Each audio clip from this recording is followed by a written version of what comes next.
When people say they don't believe that I'm in recovery, I say, hey, this is what recovery looks like. Recovery is anything that says yes to life.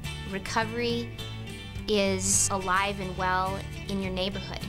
I'm living proof that recovery happens. Don't tell me it doesn't happen. I'm here, I'm alive, I'm contributing to your community. Recovery from alcohol and other drug addiction is a life-saving reality for millions of people. And there are as many different roads to recovery as there are different kinds of people who find it. But for too long, members of the recovery community, those in recovery, their families and allies, have been silent about their experiences and their successes.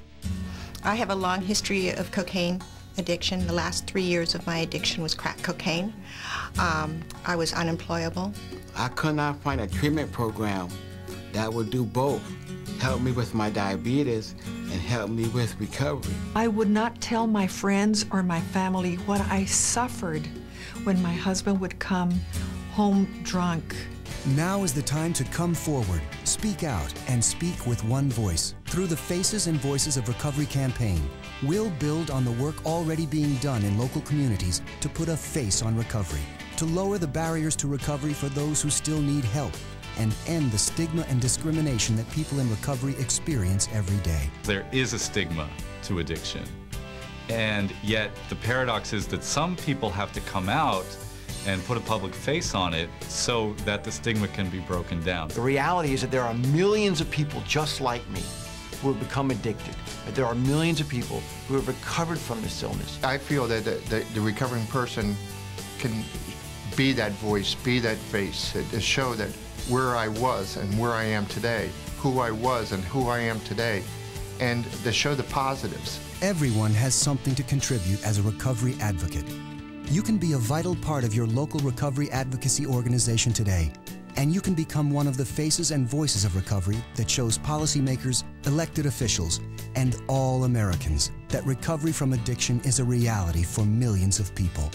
It's very helpful for legislators to hear our stories. One is because it's grassroots, and the legislators, they want to hear it from the people that's going to vote for them. Everybody brings their own particular set of skills, their background, to the table, and every single skill makes the unified effort stronger. I became involved in advocacy when I learned that despite the fact that there's more than 1 million opiate addicts in the United States, currently there's less than 200,000 treatment slots. So people that need and want methadone maintenance, the majority of them are not able to access it. Family members, allies, neighbors, friends are all part of the solution of recovery.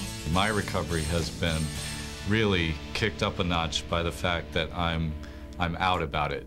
Join us. Be the living proof that recovery improves lives. Speak out and tell others that recovery helps whole families, especially children, who are often the biggest winners when a family member achieves recovery. The highest risk group, genetically, behaviorally, and environmentally for addiction, are the children of alcoholics and addicts. We begin to promote treatment, and in the end, we begin to promote recovery, which is very important as we take a look at the next generation. People just don't know. I mean, the word has to get out there, and every person in recovery can be an advocate just by virtue of telling one other person their story. We have been silent for too long, and for me, treatment is not an option, it is a right. We have a right to get well. What's good about being an advocate is the fact that we're singing. We're not just existing. We're singing through this life. It's a lot of fun. It's a lot of fun to go into the governor's office and talk to him, because now he's treating us like a person instead of a mistake. We don't have any telethons. We don't have any golf outings. We don't have any, no one's running for alcoholism and drug addiction here. And I think that it's about time that we stop that thinking and take some action, be proactive, and take care of our own. The face of recovery is the face of America. Together, our voice gets stronger every day. All we're missing is you.